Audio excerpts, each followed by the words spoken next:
back to Small Trees. If you're enjoying the videos, please like and subscribe. I would appreciate it. This Trident Maple is going to be dug this spring, probably in the next month or so, but the Nebari is going to need root grafts in several places.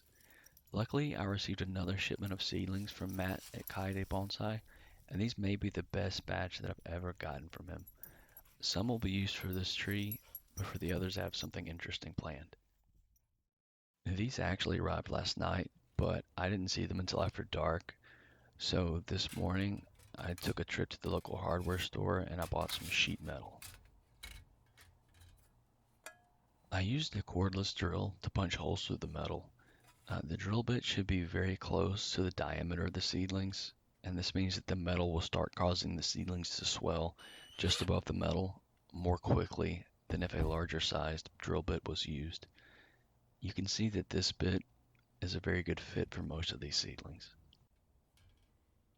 As I go through these seedlings, I'm going to keep an eye out for any that have splitting roots or anything that looks like it might work well as a root graft. I'm also going to make sure that these seedlings will fit snugly in the hole that I've drilled. The basic idea behind this technique is that a tree is threaded through a hole in some form of tile, metal, or wood.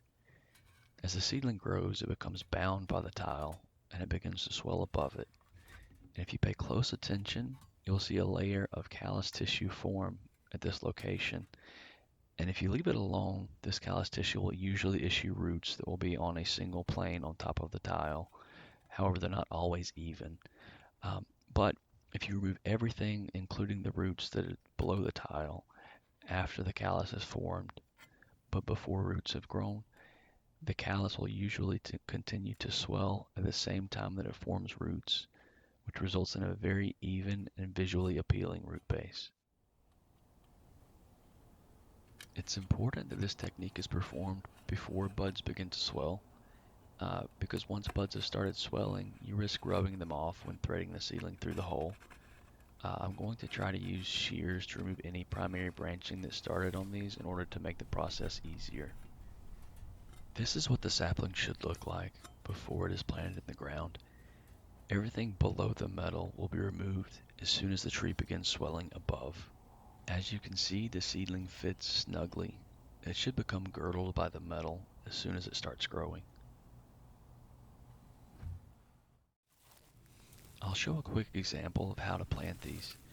You do not need a lot of soil above the metal. Half an inch or about 1.3 centimeters is plenty.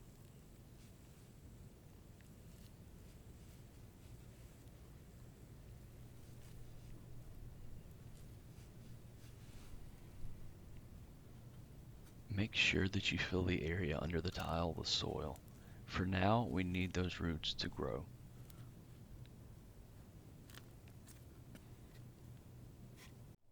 We will check back on this tree 2 to 3 weeks after it buds out and begins to grow strongly. At that point, it should be ready to be separated and to grow on its own roots on the top.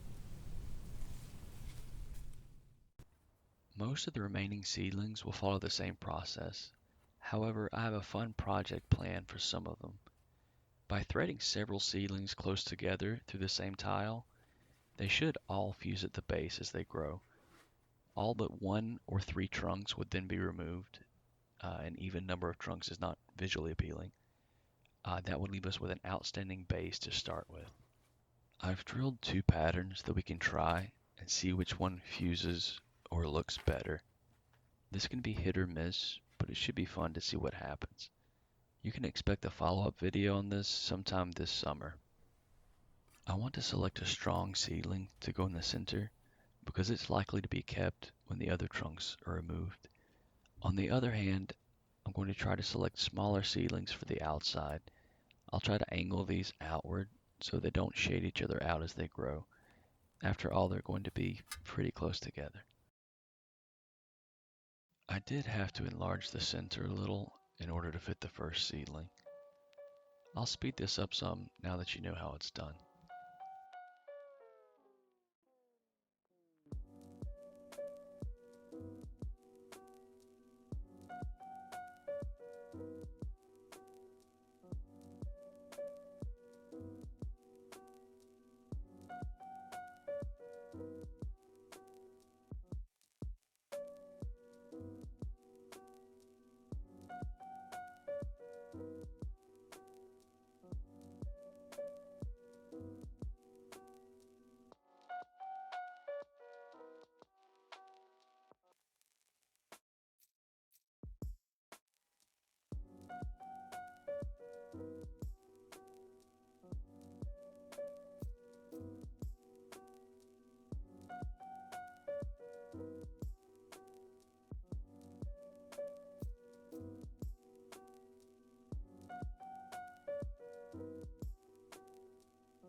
Once they're all done, we plant and try to make sure that they have room to grow without shading each other out. We'll check back on these 5 to 6 weeks after they've budded out and had time to grow. I hope you enjoyed the video. I'm trying a few new things with editing, so please let me know what you did and didn't like. Until next time.